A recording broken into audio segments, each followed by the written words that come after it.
सबसे पहले आप सबको अस्सलाम वालेकुम, आदाब, नमस्ते, जय हिंद।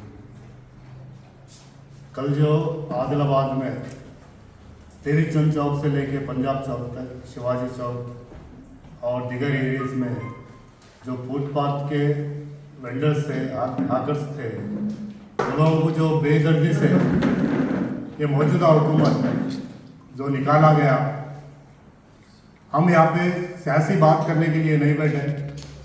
हमको सियासत गरीबों के ऊपर करना नहीं है। हम ये कहने के लिए बैठे यहाँ पर कि मौजूदा हुकूमत में आप लोग रहते हुए जो फुटपाथ वालों को जो दिलासा दिए, हम तुमको ऐसी जगह बिठाएंगे, परमानेंट बिठाएंगे, आपका नुकसान नहीं करेंगे। इसके लिए जब भी कलेक्टर साहब मीटिंग लिए, वो मीटिंग में बीआरएस वालों को कहीं नहीं बुलाए। फुटपाथ वालों से मीटिंग थी तो कहीं पर भी बीआरएस वालों को नहीं मिलाए।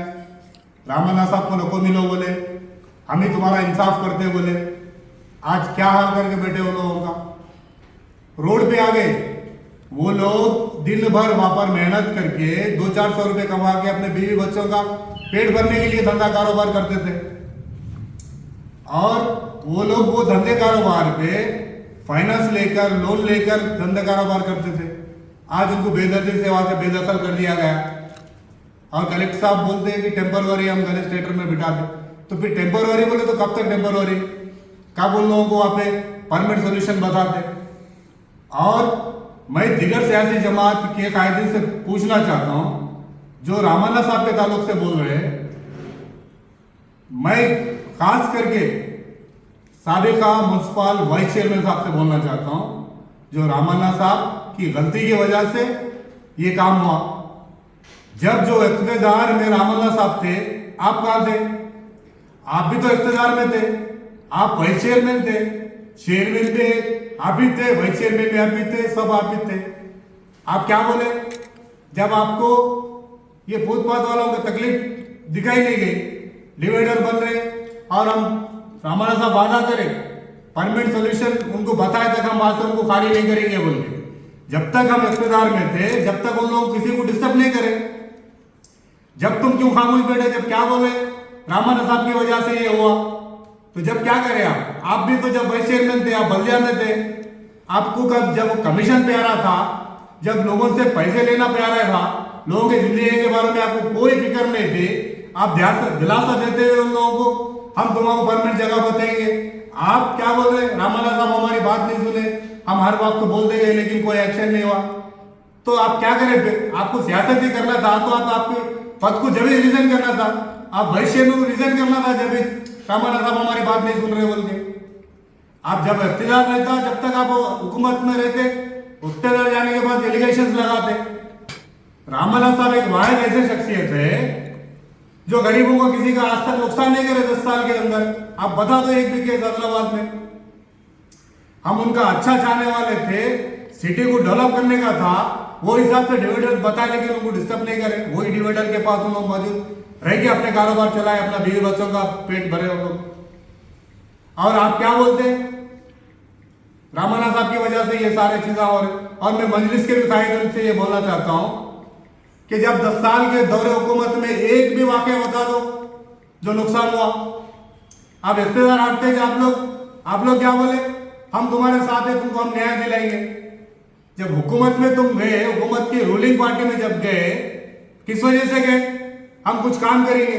जब हुकूमत में रूलिंग पार्टी में आपका काम नहीं हो रहा, आपका ना इंचार्ज मिनिस्टर साहब का, ना आपके इंचार्ज कंदी श्रीनिवास रेड्डी साहब का कलेक्टर साहब नहीं सुनते। आप खाली चॉकलेट देते हुए लोगों को कब तक ऐसा बेवकूफ बनाने की सियासत करते? आप रूलिंग में रह के कलेक्टर साहब के सामने, वहां पे कलेक्टर ऑफिस के सामने धरना बैठते। शर्म होना चाहिए। आपको पार्टी में आपके कुछ वैल्यू नहीं है। आपका ना कोई कलेक्टर साहब सुन रहे, ना आपकी कोई हुकूमत सुन रही। आप पार्टी में क्यों है? रूलिंग में क्यों है?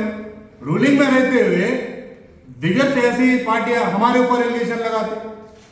हम तो उनके फेवर में हैं, हमको बहुत तकलीफ है उन लोगों के ताल्लुक से। हम आज भी यही डिमांड कर रहे हैं कि वो लोगों को परमानेंट सोल्यूशन बताओ। उनका कारोबार यहाँ पर वहां पर नहीं होता, वही जगह पे उनका कारोबार होता, लिहाजा उनको वही परमानेंट एक तरीके से बिठाओ।